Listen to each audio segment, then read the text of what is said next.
and gentlemen, with boundless faith in our destiny, join me in welcoming Keith Christopher Rowley, the political leader of the PNM, the Prime Minister of Trinidad and Tobago, the man who will lead us to victory on December 2nd. Our Prime Minister, our leader, who will ensure that the PNM continues to be great and shall prevail.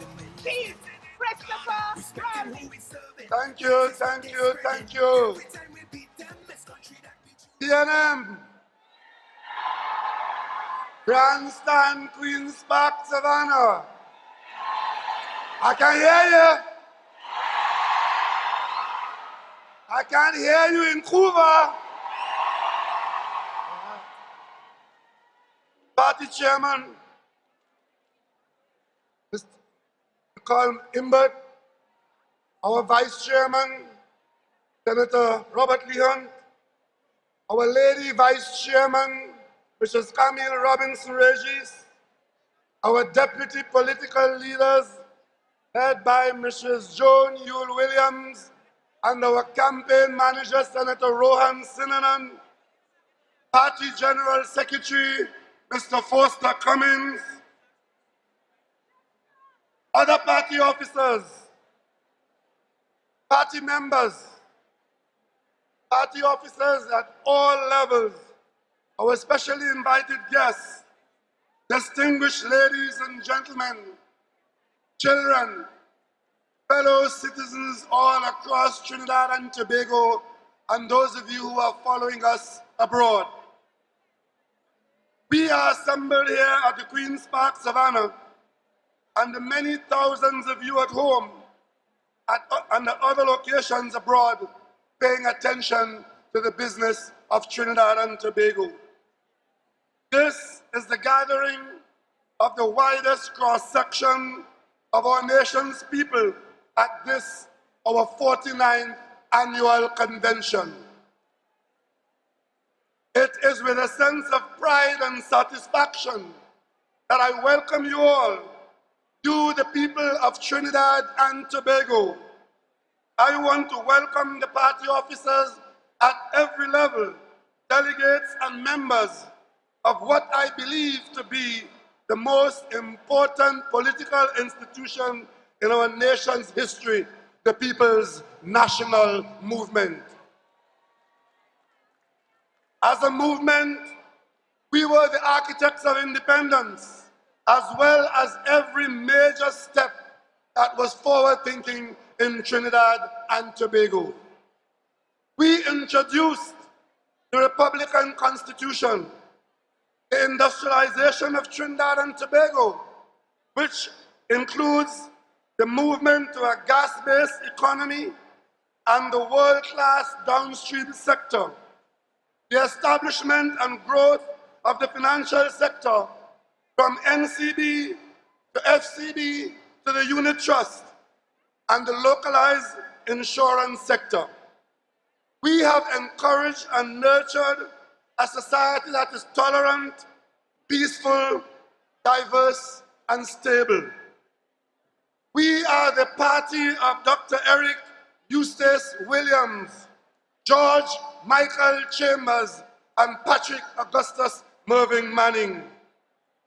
The PNM's political structure and party group system is the gold standard that has been replicated throughout the Caribbean and has even been adopted by our political opponents here at home.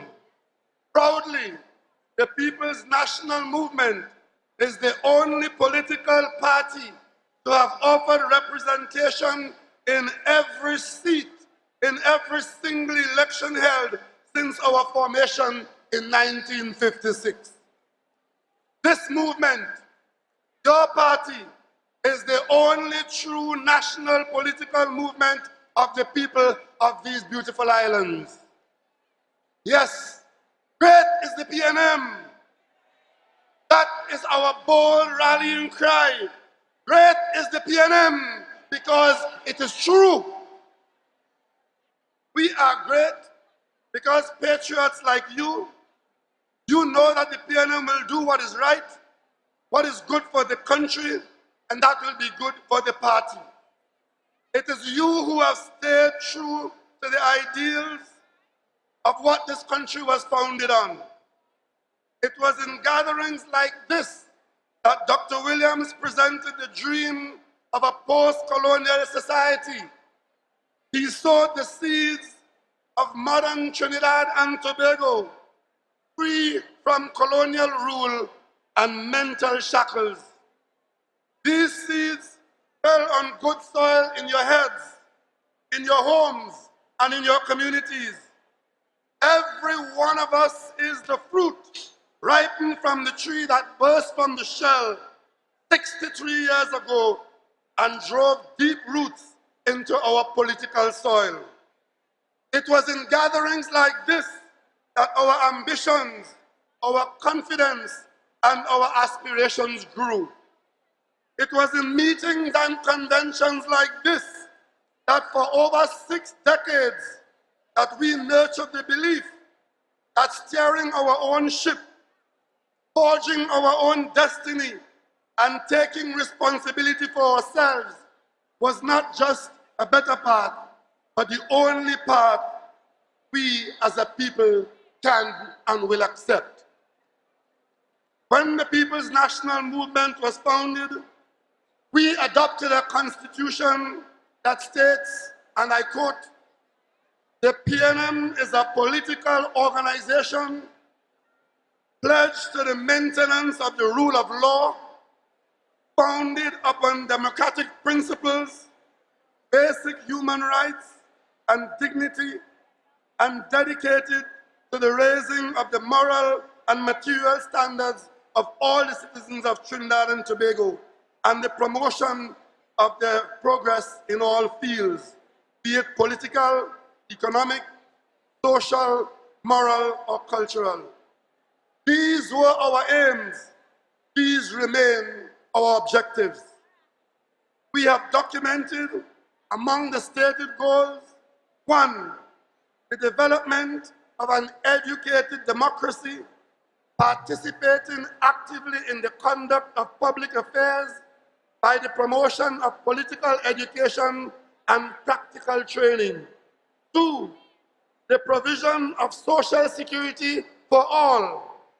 3, equality of opportunity for all and a career open to talent.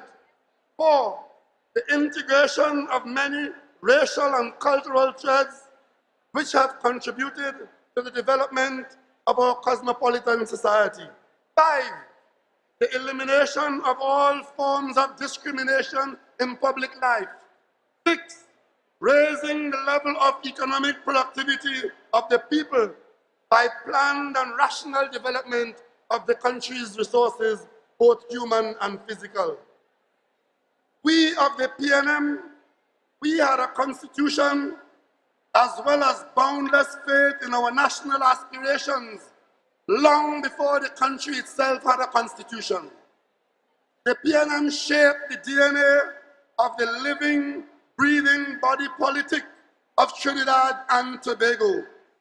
We run in its blood, and its blood runs in our veins.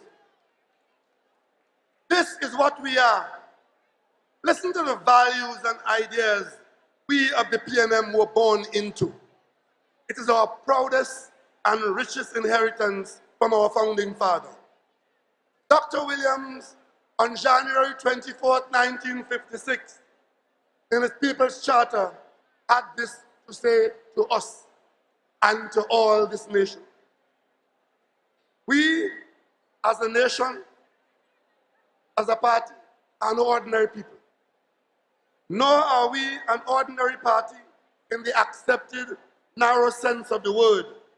Not then, not now. We are rather a rally, a convention of all for all, a mobilization of all the forces in the community, cutting across race, religion, class, and color, with emphasis on united action by all of the people in the common cause, unquote. As it was in the beginning, so it is now, and shall always be. The foundation of the PNM is to put service to country before itself. It is the binary force that keeps us growing and our roots deepening with every passing hour. The PNM has now grown into an unshakable tree, 63 years of age, towering over the political landscape, and which, in the face of a storm, may bend but will never break. It is a shelter and safe space for every citizen of Trinidad and Tobago. Because you here in front of me know that what we do in this amazing organization is about love. We do it because we love our country.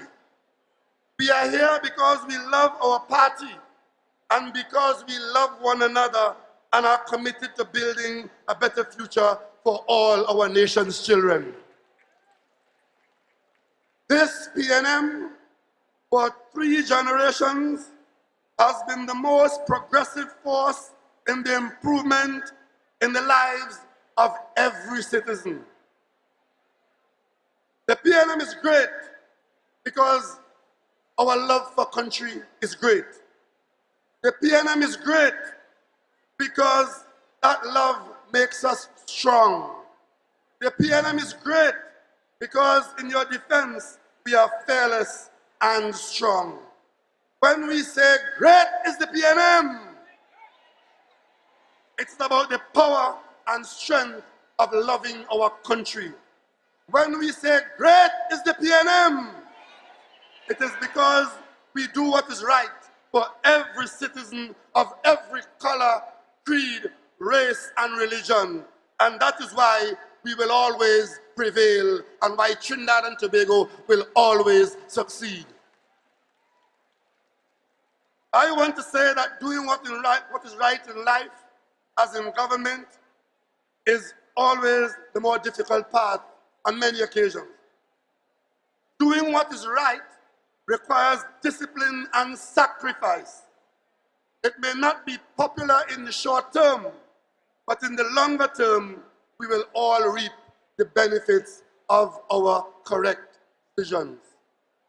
Sometimes standing up for principles and values will ruffle feathers and cause some anxious moments, especially at those times when we are confronted by powers larger than ourselves. But as a society, we have prevailed over numerous moments like that since our independence. We in the PNM have a long history of standing by our principles. We possess a collective ideology that drives many of our policies, one of which is our foreign policy. I realize that the PNM has a vibrant and growing number of young people, many of whom I see here today, and there are many more thousands following us at home and on their social media contacts. Permit me to share a few moments in our history which would contextualize one of our recent positions and why we were so forward, vocal, and active in the position we took on the prospect of an armed invasion 7 miles away from our shores. And let me just put that in geographical context. Venezuela is 7 miles from where we are gathered here today at the Queen's Park Savannah. You see, ladies and gentlemen, we in the PNM have been speaking our mind and defending our principles ever since we were formed. Dr. Eric Williams contended in the early years that the imperial powers have enjoyed tremendous benefits from the resources and sweat of the colonized and returned little to us. When he led the country to independence, the British government would give former colonies what they regarded as a golden handshake, which Dr. Williams rejected because he was insulted by the paltry sum and chose not to have it. We as a country, loudly with CARICOM, opposed the US invasion of Grenada, Nicaragua, and most recently, Venezuela. We stood against apartheid for decades and have been calling for an end to the embargo against Cuba. We also were in the forefront of recognizing the One China policy, a position that was arrived at by the rest of the world many years after the PNM and Trinidad and Tobago. Why did we? Why did we hold these positions? Did we have a dragon gas deal with Grenada in 1983? Or with Cuba in the 1960s? Or with South Africa? Or with Namibia? Or with China? No. We did it because we are guided by the United Nations Charter and subscribe as a people to the fundamental principles contained therein. Not because they are convenient or expedient, but because as an independent nation, we believe they are right. As a member of this global fraternity, Trinidad and Tobago is in good company, as most nations in the world embrace those principles in the Articles to be universally true.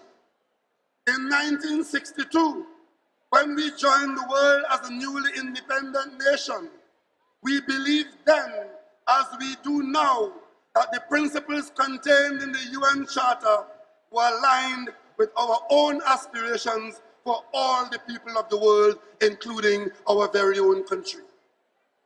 Ladies and gentlemen, the UN Charter Article 2 says to the organization and to its members that all shall operate in accordance with these principles. It says, firstly, that the organization, which is the UN, is based on the principle of the sovereign equality of all its members. Do you agree that all members are equal in the face of the United Nations Charter? It goes on to say, all members shall settle their international disputes by peaceful means in such a manner that international peace and security and justice are not endangered. Do you agree? It also says that all members shall refrain in their international relations from the threat or use of force against the territorial integrity or political independence of any state or in any manner which is inconsistent with the purpose of the United Nations. Do we still agree with that? In Article 4 it says, and this is where non-intervention and non-interference originated. I, Chief Rowley, did not invent those terms or suddenly decide to be in our position to use them. It is an article in the Charter that we as a people have been holding fast to since 1962 because we believe in them and we continue to subscribe to them. On this very Venezuelan matter, this government and CARICOM, in every single action, in every single phone call we made, in every single letter we wrote or meeting that we convened, we were holding to the principles of the United Nations Charter. The principle that says peace, not war. That says sovereignty, not imperialism or threats or violent coercion. To the principle of dialogue and compromise. We hold fast to the principle of being a good neighbor. We are standing up for those principles, and while we were doing our best to be an agent of peace, of dialogue, and independence and sovereignty, there were those in our national space who were shouting and screaming and doing their worst to misinform, undermine, and disown these principles that I have just mentioned. If we stand back from it and cast our minds to these moments, it is amazing how far those voices sunk in their conversation into emotion about how Trinidad and Tobago abandoned Venezuela and that I was protecting a dictator, all because of a dragon gas deal. How insulting to Trinidad and Tobago. Think about the hours of TV and print time that they dedicated to pushing that opposition narrative and the outrageous statements of the opposition in Parliament, where in one fell swoop, they abandoned all the principles of the Charter, as well as our long-held positions and our commitment to that UN Charter.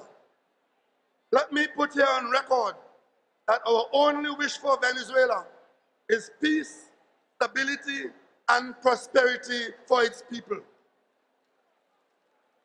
I wish for them to find that within the construct of sovereignty, internal peace, and the UN Charter, they may see a brighter day ahead.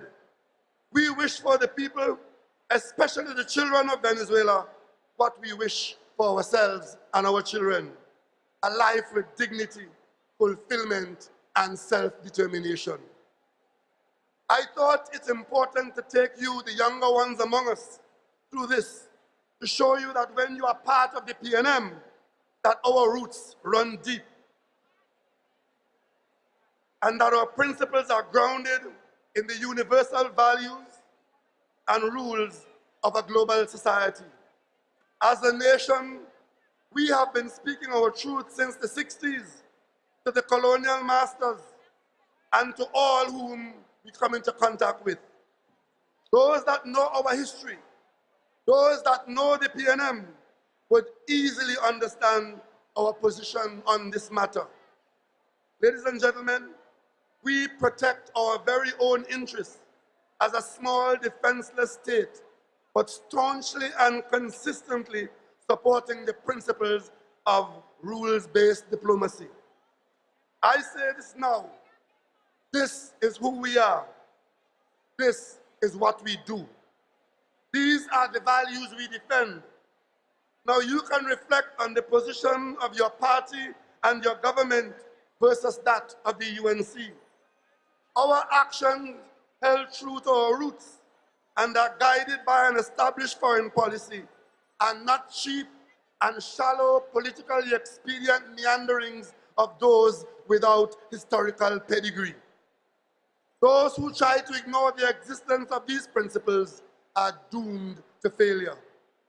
This country, our country, is small in comparison to Venezuela, where there's a population of 33 million, or the United States of 330 million, or Mumbai, a city in India with 12 million people, or Caracas with approximately 3 million people. We are a small national family of just 1.3 million, where every single life is precious to us.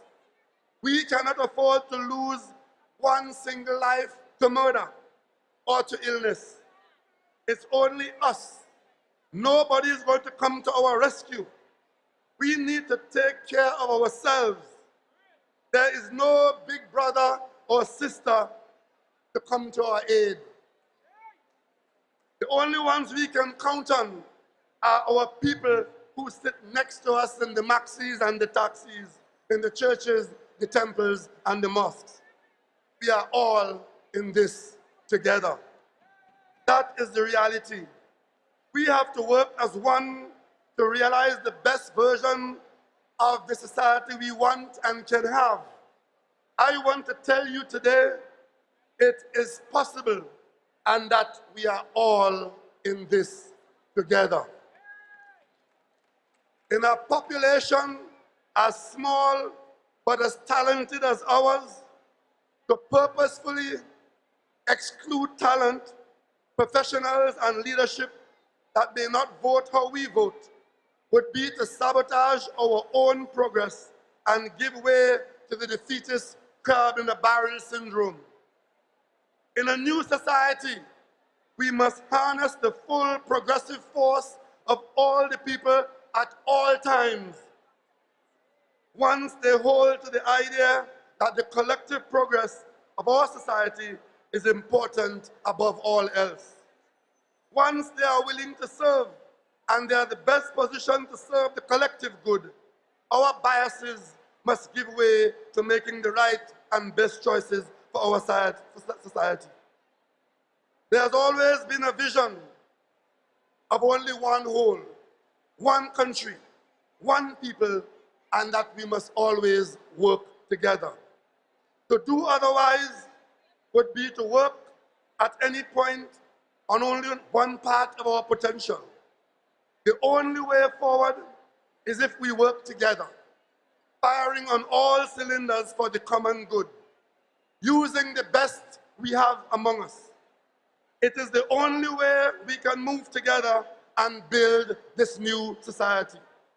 I am sure that you have heard for decades calls ad nauseum from every quarter that we as a society must take a bipartisan approach on major issues and appointments that impact the society as a whole.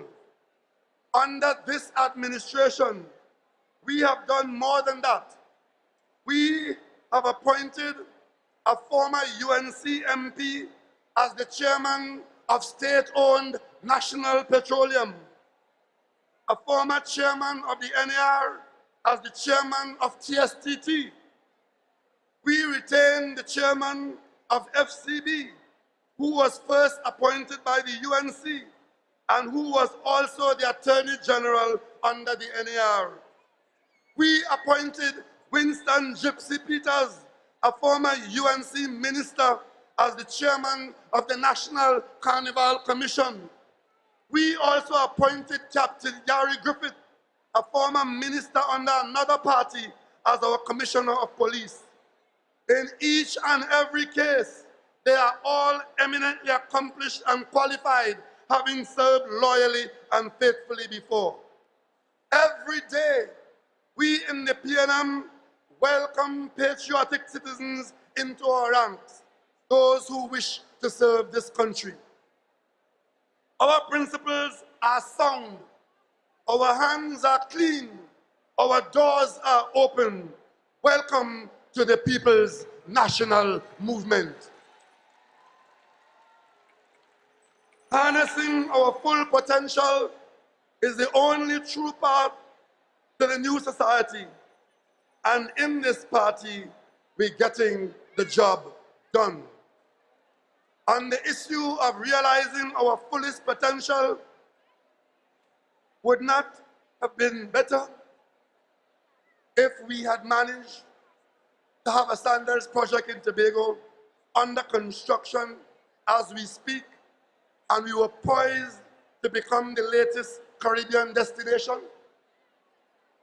Would the society have been better served if we did not restructure Petrotrin and stop the hemorrhage that was threatening the fortune of every man, woman, and child in this nation? Would we have been better off with $15 billion of taxpayer money left in private hands as an unacknowledged debt at CLICO, as against recovering the assets and creating a national investment fund, which we called NIF, and being open to the widest public participation and ownership? Should we have opened and successfully negotiated with major international interests operating in our energy sector in our search for a better deal for the people of Trinidad and Tobago? Should we have gone to court, as we successfully did, to recover almost $1 billion from OAS, the bankrupt contractor who abandoned the San Fernando to Point Fortin highway after the UNC, merely days before the last general election, removed a specific clause from the contract to allow the contractor to run away and keep for themselves $921 million in bonds, which what they were holding for the taxpayers of Trinidad and Tobago?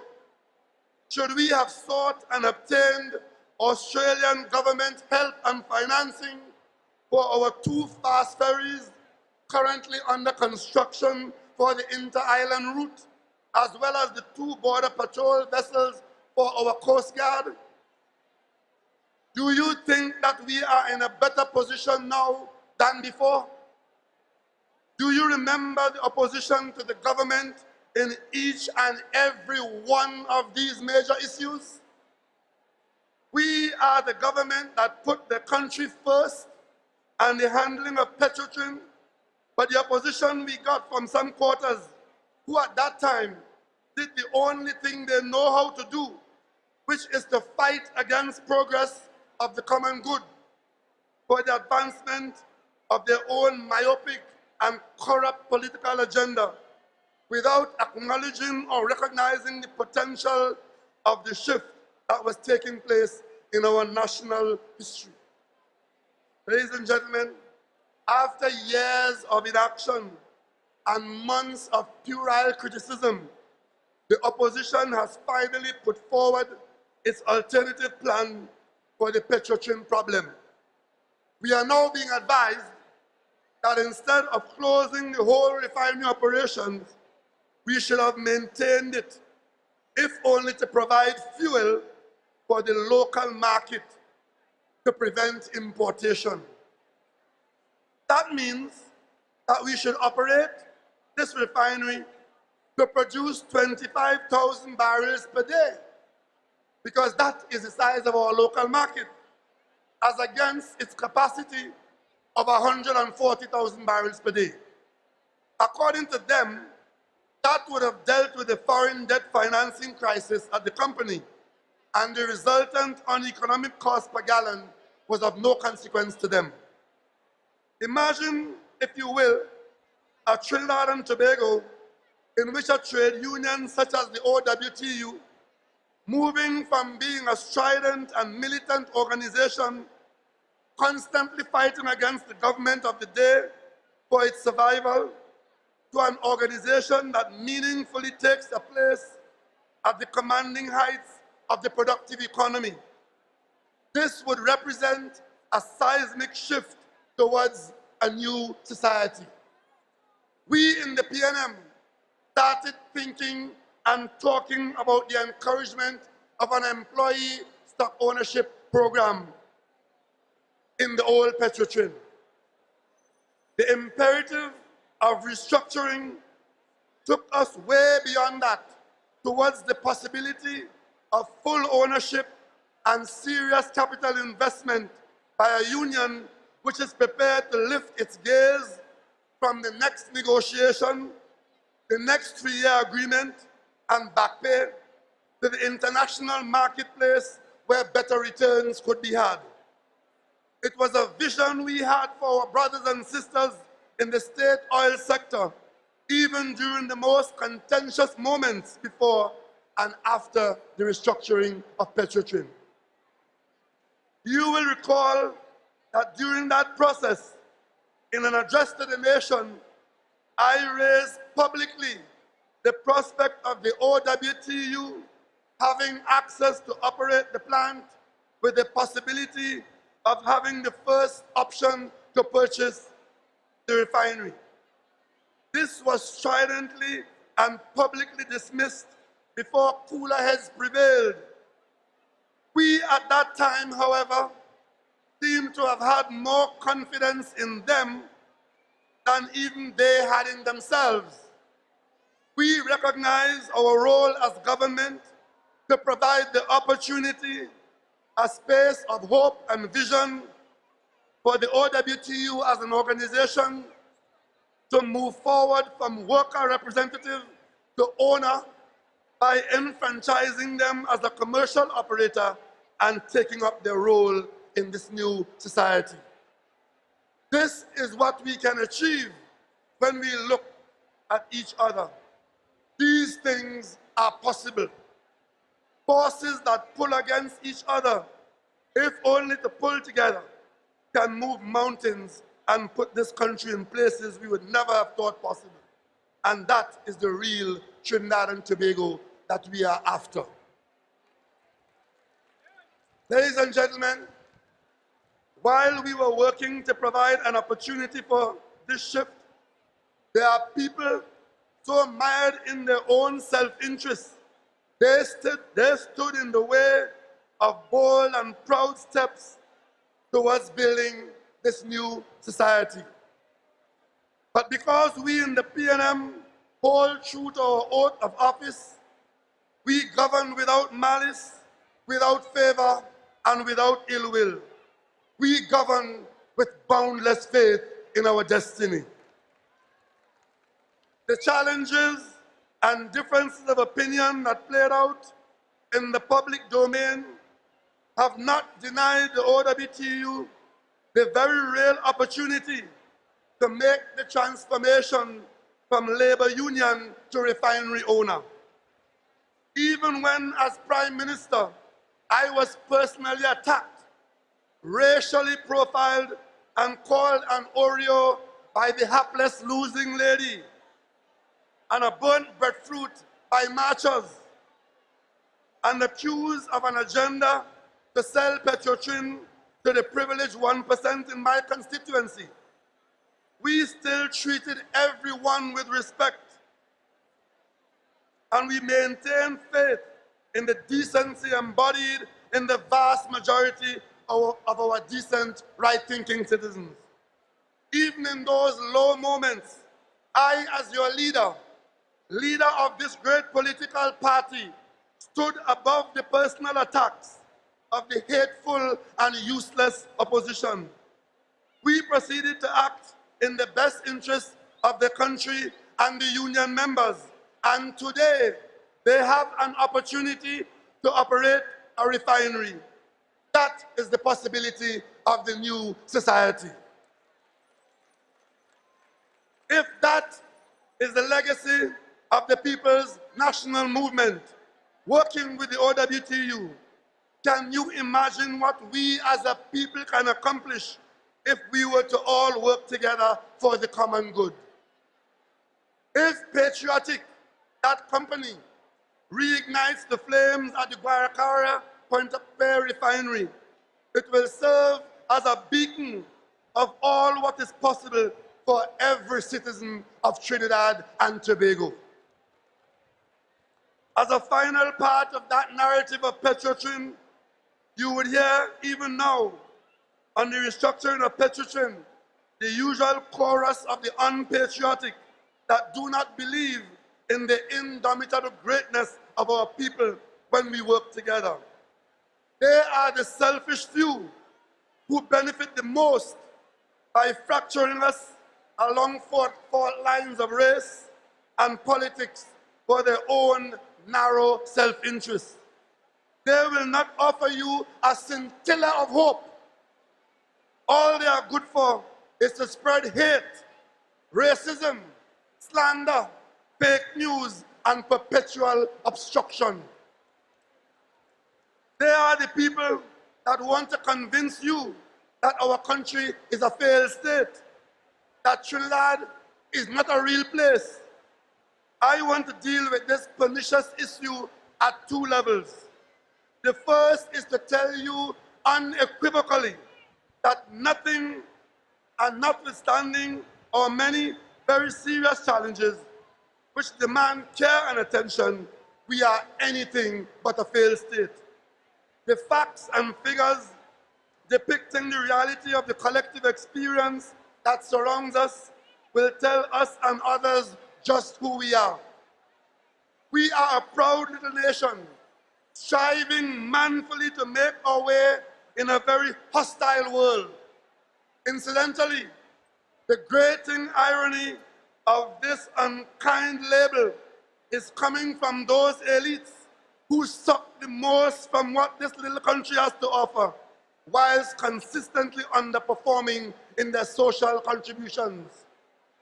As citizens, we are proud of a nation that has been struggling with an economy in search of growth since 2009. However, we continue to provide free universal health care to every man, woman, and child. We continue to have free education from early childhood through to university. We continue to have one of the widest social safety nets in the Caribbean. We have an active national housing program. We own and successfully operate an international airline. We provide an efficient air and sea bridge between our two majestic islands where 3 vessels go back and forth every day. Our democratic systems continue to function seamlessly through free and fair elections. Our parliament is about to begin to return to its cherished home at the Red House, a place that has been abandoned for many years. We have an independent and functioning judiciary, a stable banking and insurance sector, an established manufacturing sector, and an ever-improving police service. Our economy continues to successfully operate in the international marketplace of oil production, natural gas, fertilizer, and other high-value downstream exports. Our young people in their thousands confidently populate our 3 universities, UWI, UTT, and USC, as well as COSTAT and other centers of learning. Their efforts there and that's their way of saying to all who wish to hear that they have confidence that there's a future in this society for this country, and they have opportunities in that future. Unemployment currently stands at under 4%, the lowest in the English-speaking Caribbean. Our inflation rate is 1%. We have a stable exchange rate. Notwithstanding our difficulties, we have 8 months of foreign exchange cover and an economy and energy sector that has returned to growth under the People's National Movement. This is a country where this PNM government engaged the $23 billion CL financial crisis, recovered and returned the assets to you, the people, in a sound and safe investment program for the benefits of all our citizens. We continue to enjoy unfettered freedom of expression, freedom of the press, and freedom of movement and assembly. We continue to enjoy unfettered freedom of worship. We have managed to steer our population away from a pathway towards a brutal IMF adjustment program, which would always involve deep cuts in the public service, the social security programs, and household subsidies such as electricity, water, and post-secondary education. The burdens of these adjustments would have been placed on the shoulders of those who are least able to bear such burdens. We increased taxes on the commercial banks and introduced a higher tax bracket for millionaires as we gave substantial relief to those at the base of the earning scale. And yet, only today, our largest bank has reported increased profits. This government and party opted to lead this economy through an internal adjustment program that brought stability in a financial crisis while balancing financial necessity with compassion and competence. We chose to determine our own fate. We chose to administer our own medicine, and our energy sector and economy have both returned to growth without having voices from outside our borders dictating to us what we should do and what we shouldn't do. We never promised you an escape from our realities. We never promised you an existence free of any pain. We promised to help you to try and cope with a very challenging environment of many bills and fewer dollars. We promised that we will make you do more with less. We promise you that we will systematically develop the long-abandoned eastern half of our country, from Toko to Sangre Grande, to Manzanilla, to Mayaro, to Moruga. That work is currently underway. We are getting the job done. We are to reject the notion of the few amongst us who don't see themselves as any part of our solutions, but who just regale us constantly with their bile and their cynicism. Without a healthy dose of optimism, some people may never even get out of bed in the morning. We in the PNM, we understand that independence is not just a day to be celebrated. Independence is a state of mind. Independence is a tool to be used every day to forge that destiny that we speak of. Trinidad and Tobago, especially in this period of difficulty, is a proud nation with real people facing real issues that require real leadership, and that is what this PNM is here to deliver. The second issue I want to address is the level of service and the ease of doing business within the state of Trinidad and Tobago. As with anywhere else in the world, there are areas where we can and must improve. We must, however, acknowledge that there is a sense of disappointment shared by many of our citizens with the manner in which the public service is delivered. I understand only too well the broadly held sentiment that some state agencies are not working for you and that they do their best to frustrate rather than facilitate. Why should it take hours or days to pay a bill to the state? Why is it that cashiers still close at 2 o'clock in some states? Why should you in 2019 have to always go to a government office to pay for a service? Why can't it be done in one space, online, in an e-wallet, so you can have more time to spend with your family, your friends, or your business? You should not have to take a day off to do business with the state.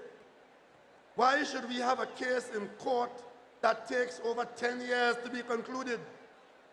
How could it take more than a year to get approvals to build a house, and a year if you're lucky? How do we do business with the state? And it affects what we think as possible. And this colors the confidence we have in the state's agencies to manage our affairs. The problem we really have is we do not believe it can be changed. What about electronic payments to the court? Certified copies online. Online certificates of ownership. Unnecessary forms at the airport to be dismissed. Dismiss the requirement for proof of life for senior citizens. Poor service is not okay, and the state should not unreasonably stand in the way of people who want to progress. It seems like the easiest thing to do in some of these agencies is to tell people no. The fact is that if the people of this country are tired of poor service, all they need to do is to go to work tomorrow and demand as well as deliver the service that they themselves would want to receive. This could change in a day if we all decide to serve people as we would like to be served. That is how doable this is. How many people have experienced the anxiety of walking into a government office for the second or third time, needing a document, a certificate, or a service. And this is sensitive for them. It's urgent for them, only to be met with the unnecessary, lengthy delays for simple things you require to get to advance your affairs. We need to understand, in a society as small as ours, we must facilitate each other because we are all we have. It is time to realize that every time we interrupt or delay a brother or sister trying to take steps forward, you are not only keeping them back, but you are keeping you and your family back, and by extension, our entire society.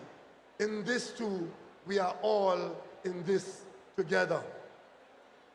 Our new society must have a clean, uncorrupted, efficient, professional, compassionate, and productive public service. One that we must trust as a positive force in our life and our society. A public service that sees itself as an incubator, an urgent facilitator of our society's progress that is delivered one yes at a time. This is doable and we must embark upon it. We are a society that can get this done. This is one of the foundations of that new society of which I speak. A culture of yes is a space of possibilities. For decades, we have seen a society that couldn't cleanse itself of systemic corruption and white-collar crime. We had resigned ourselves to believing the corrupt cannot be brought to justice, that there were two standards within our society.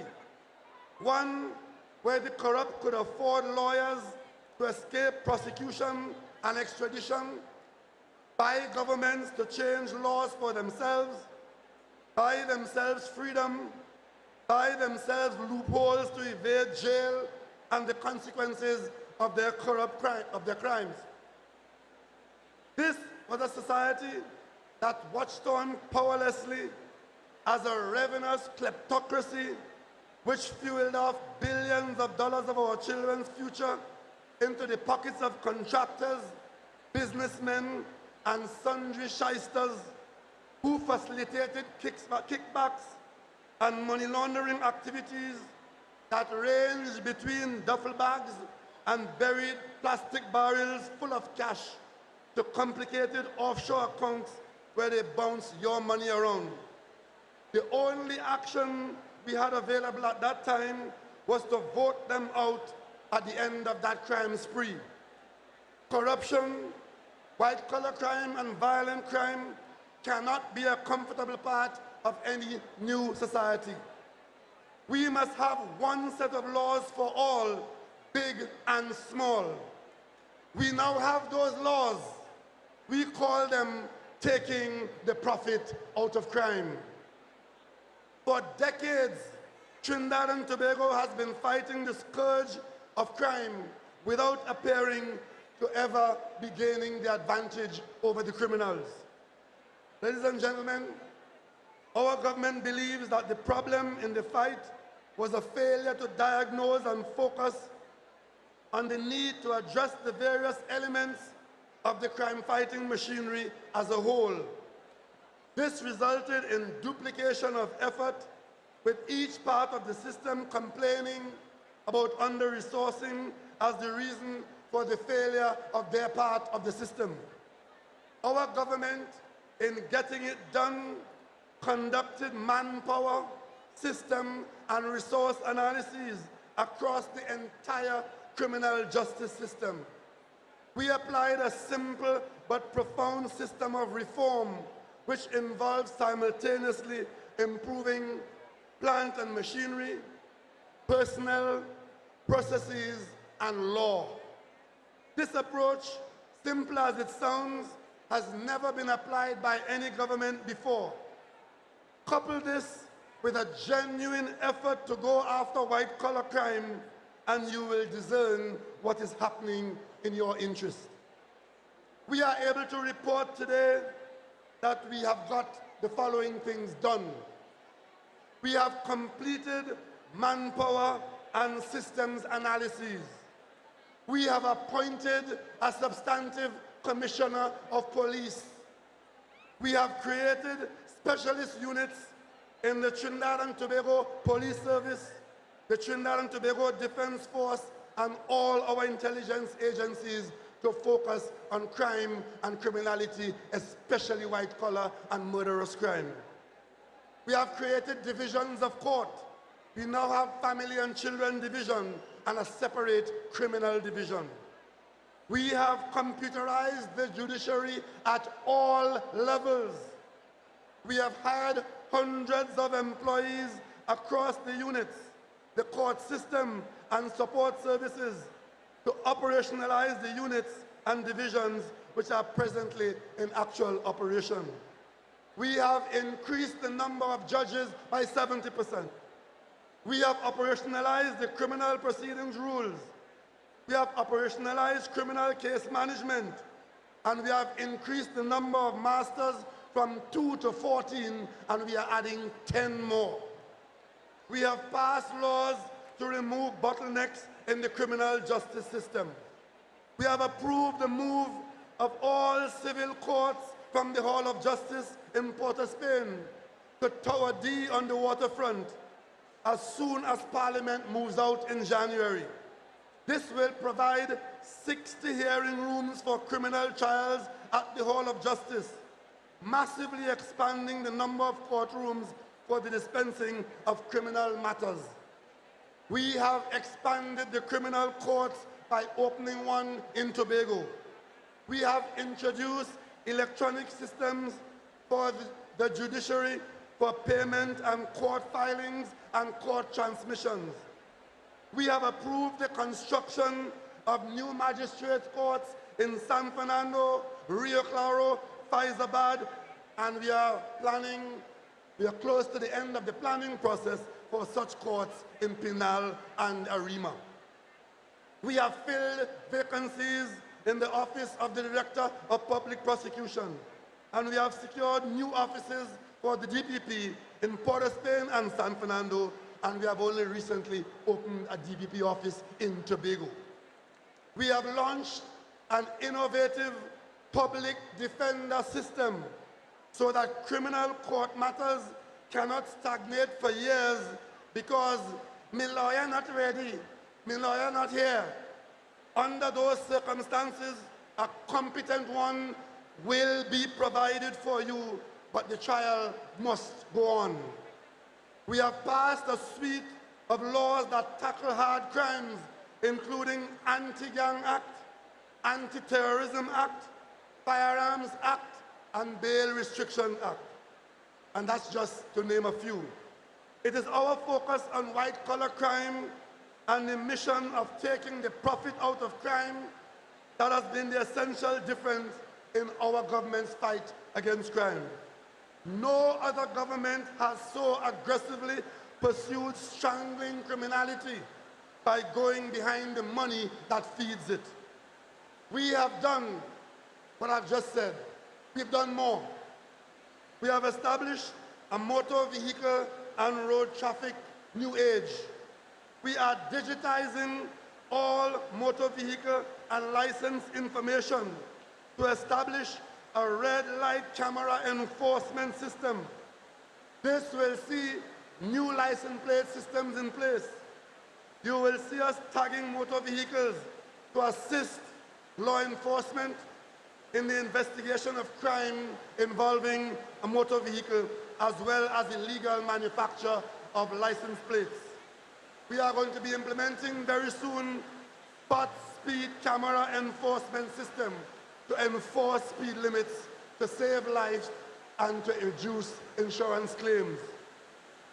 With respect to the Registrar General's office, we have digitized millions of deeds through an MOU, a Memorandum of Understanding between the government and the University of the West Indies. We have launched an electronic registration an electronic filing system for better security and storage of land data. We have launched 3 critical IT registries for all the data at the Registrar General Department. This will be available for all of law enforcement, and the public aspects of the registry will be available in a fully online environment. Property business and real estate systems are to change too.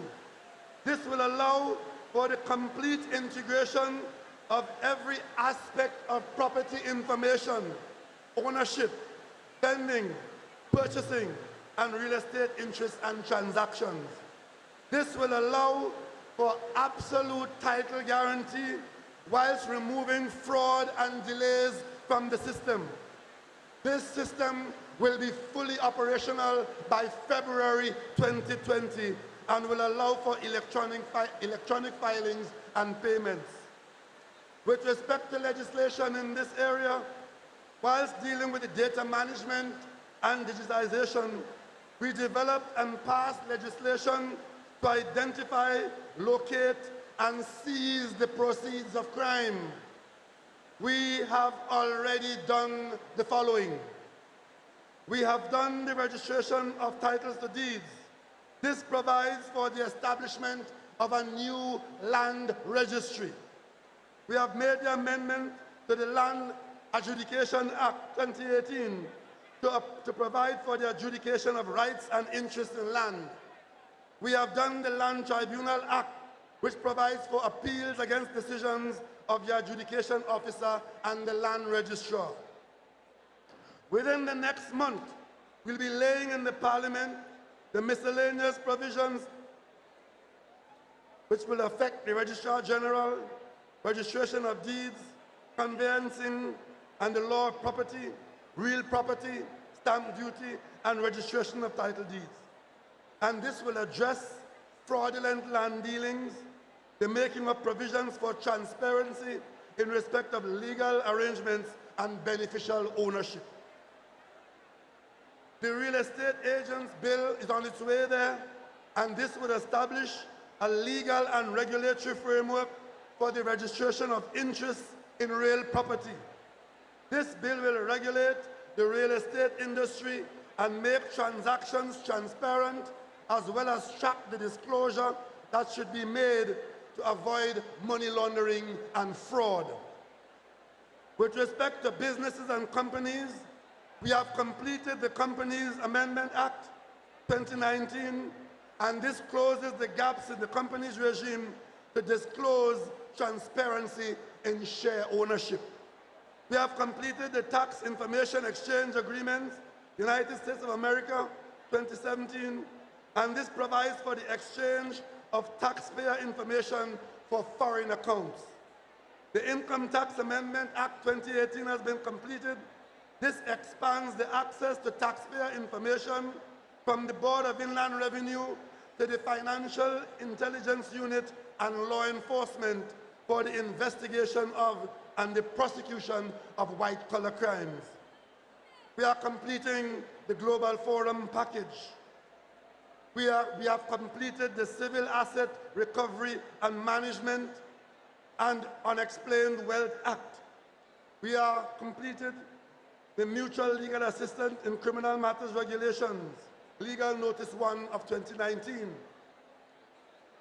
We have completed work on the miscellaneous provisions for mutual assistance in criminal matters, proceeds of crime, customs and exchange control will benefit from this. We will be completing in the following few months the bills to be enacted to create the Trinidad and Tobago Revenue Authority. We will also be laying and completing in the Parliament campaign finance reform and the companion legislation expected to be operationalized to deal with public procurement. We have gone past legislation with respect to public procurement. We are now awaiting the execution of that by way of the operationalization now that the regulations have been completed. We also, in the next few months, expect to table in the Parliament and complete the Gambling, Gaming and Betting Control Bill to better regulate the gambling industry. Many entities are currently operating without even being registered. We have also completely expect amendments to the law to better regulate the insurance industry, as well as finalization of all regulations for this industry.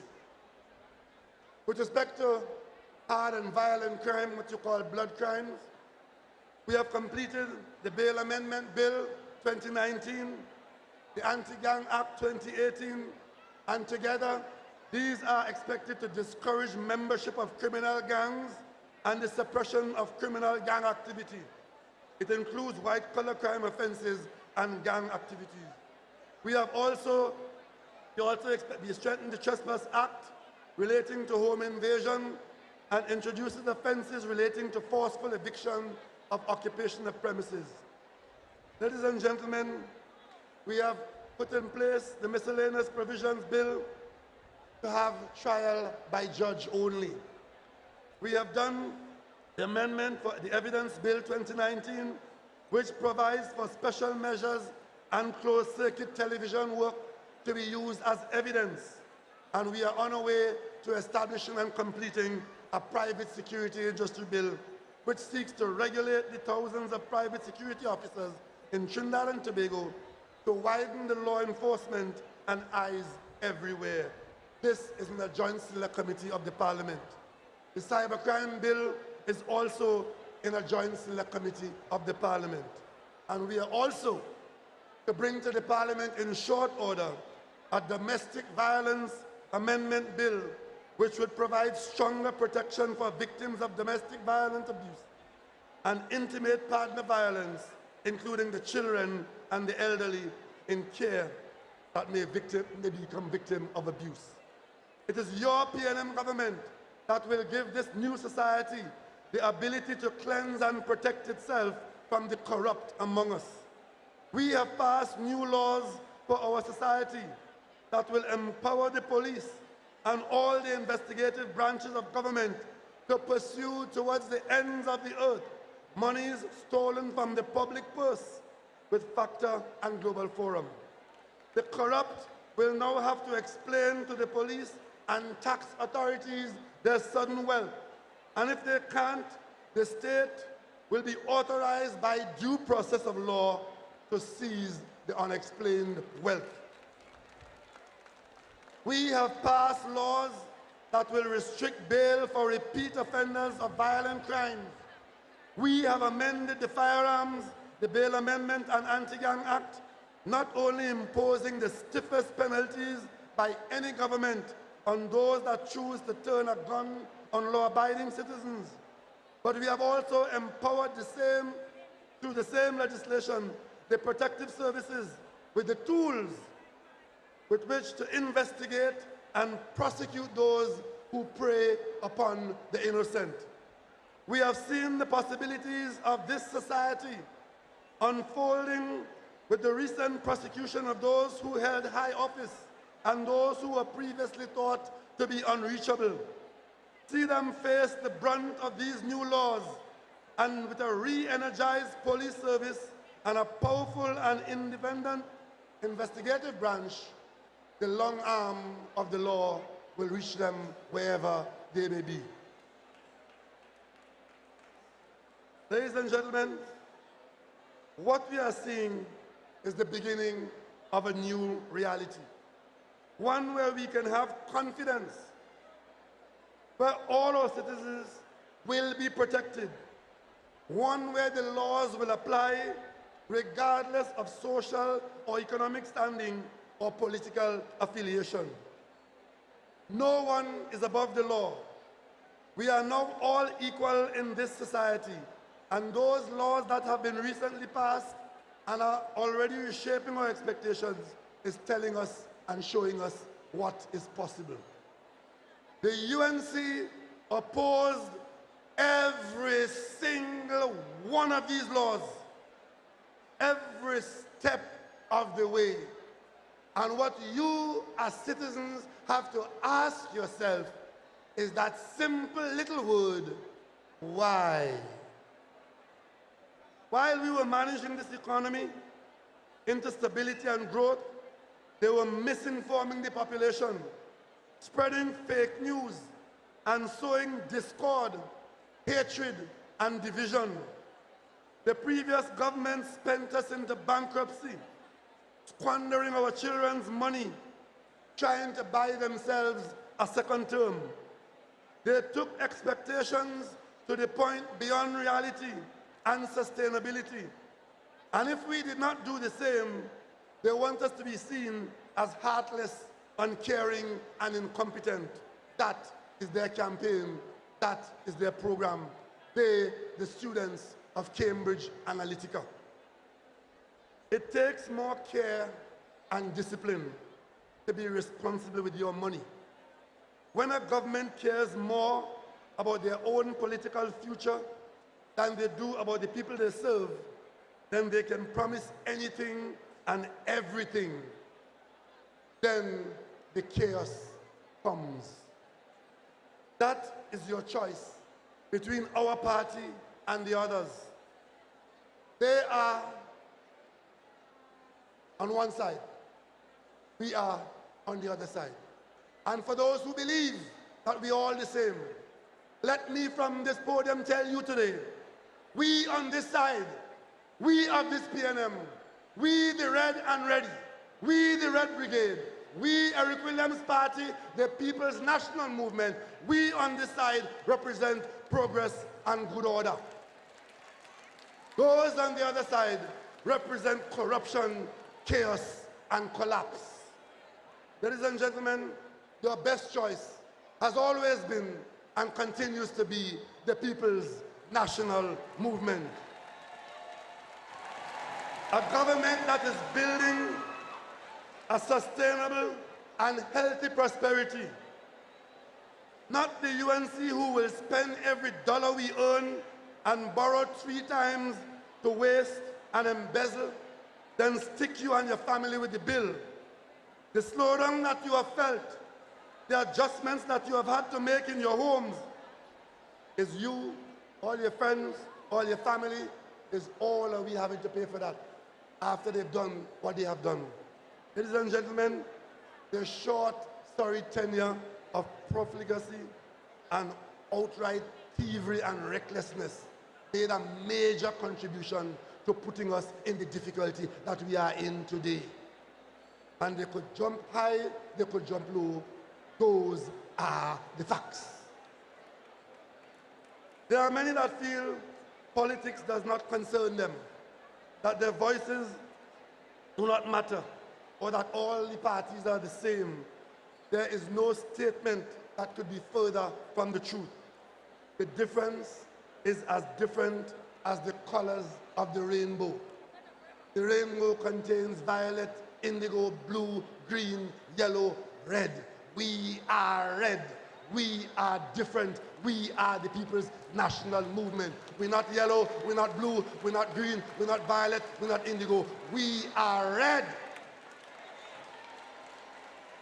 Ladies and gentlemen, the consequences of not selecting the best government for your society will impact all and have far-reaching and long-lasting consequences. The generations in Trinidad and Tobago of all races, all colors, all creeds and classes do not have the luxury of apathy.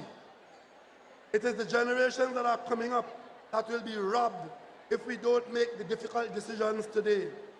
It is you that will spend the rest of your life struggling to pay back the debts of a kleptocratic and selfish government. Hard times are temporary, but we are moving in the right direction. We are getting it done. The recession is receding. Growth is returning. The worst is almost over. Our best days are ahead of us. A new society is being built on sustainable prosperity for all. There is no place in this society for the belief that your voice doesn't matter and we cannot succeed.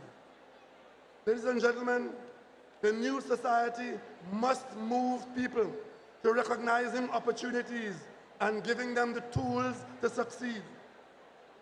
Individual responsibility must be at the center of these collective ideas.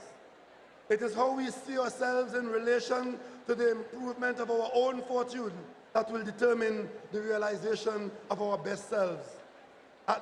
And the state is there to facilitate you in a new space with great possibilities. It's all possible. We must be gentle and inspiring at times, but sometimes there's a role for tough love. The issue at its roots in this country, at every level, is discipline. Without discipline, there's no production. Without production, there's no prosperity. And without prosperity, there is no progress. It's important to recognize the moment, ladies and gentlemen, as a society and frame it in our history. It is important to recognize when we have to evolve. We live in a world where half the society remembers writing letters and licking stamps, then waiting 2 or 3 weeks for a reply. They remember a world with typewriters, telephone booths, encyclopedias, and telex machines. We have seen technology catapult communication from telex machines to fax machines to desktops to laptops, and now smartphones give us instant connectivity to people halfway around the world and are more powerful than a room full of mainframe computers. Today, we have a generation whose idea of success is very different to ours. It is measured by clicks, likes, and innovative online businesses. My 4-year-old grandson, Lucas, will never know a fax machine, typewriter, rotary phone, or the sound of dial-up internet. Before he could speak, he could already navigate to see his favorite video on his grandmother's phone. We are a society in rapid transition. It is already new. Your children, for better or worse, are growing up in a very different world to see the one that we grew up in as ancient and impossible. What we must do is build a space in which both generations can work together to multiply opportunities and build a stronger society at a pace required to stay globally competitive.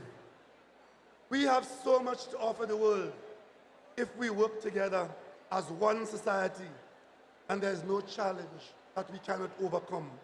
At our birth in 1962, the mighty Sparrow encouraged us to tell the world there's a model nation at last. We must not let him down by underachieving. We are the people of Trinidad and Tobago. We live together as one in a way that doesn't happen anywhere else in the world. In this country, Christians light theirs in their homes for Diwali, and you can find Christmas trees in the homes of our Muslim and Hindu brothers and sisters. And we all share a meal together for Eid. In this country, we have a mosque that sits opposite a Catholic church, and they both open their car parks for each other during services, multiplying their space instead of dividing it.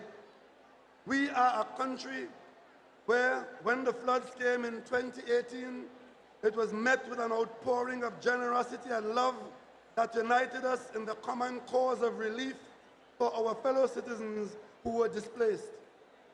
At the root of our national identity is an abiding love for each other, our country, and our respective cultures. It is this love that is at the center of our Twin Islands civilization and would fuel the shaping of a new society. We can do this. We have done it before, facing greater uncertainties and fewer resources. We have done this together. We have built a society based on tolerance and love. We can become more united culturally and in every other way. We have woven a social tapestry that I believe is the richest in the world. We have the potential for greatness, but to realize it, we must begin to change now. Local government elections are upon us, resting easy on the PNM's mind. You would have seen all our candidates today. You would have seen the optimism in their faces, representing Trinidad and Tobago in every seat, everywhere. This is an event which our non-believing political opponents were so sure would never come, that they called press conferences to announce their own vision that local government would not be called. That is just a teeny-weeny little example of their absolute lack of trust in our nation and its general business. Today, at this, our 49th annual convention, we presented to you here and to the wider national community 139 candidates, one for every electoral seat in Trinidad. Some are experienced, others are new, but outstandingly keen to serve you. They come to you wherever you are, in every village, in every town, in every city in Trinidad. They do not come as over-ambitious individuals, but as standard bearers representing this great party, which is dedicated to continuing our proud tradition of responsibility and service to all the people of Trinidad and Tobago, regardless of where you might reside. I ask you to support them, to join them, to influence our local government reform initiatives, because there too, we are getting the job done. We will overcome each and every hurdle they place in our way, because we are committed to getting it done. As a people, if we look at this country and what we can do together, the eyes of possibility are ours. And through those eyes, we will realize that the only thing that can constrain us is ourselves. It is time to think about what we want and what we want to see in this new society that the PNM has already begun to build. We are doing it right, and we are getting it done. Great is the PNM because we have always been the party of possibility. Great is the PNM because we have always been the party of progress. Great is the PNM because we have always been the party of vision. Great is the PNM because we have always been the party of Dr. Eric Eustace Williams. Great is the PNM because we are the party of George Chambers. Great is the PNM because we are the party that produced Patrick Manning. Great is the PNM because we have always been the party with love for country. Great is the PNM because we will build that new society. Great is the PNM because we will always stand up for and defend Trinidad and Tobago. And on that day, when we would have realized elements of our dream of a new society, we will say with one voice, great is the PNM, great is the PNM, great is the PNM, and we shall prevail.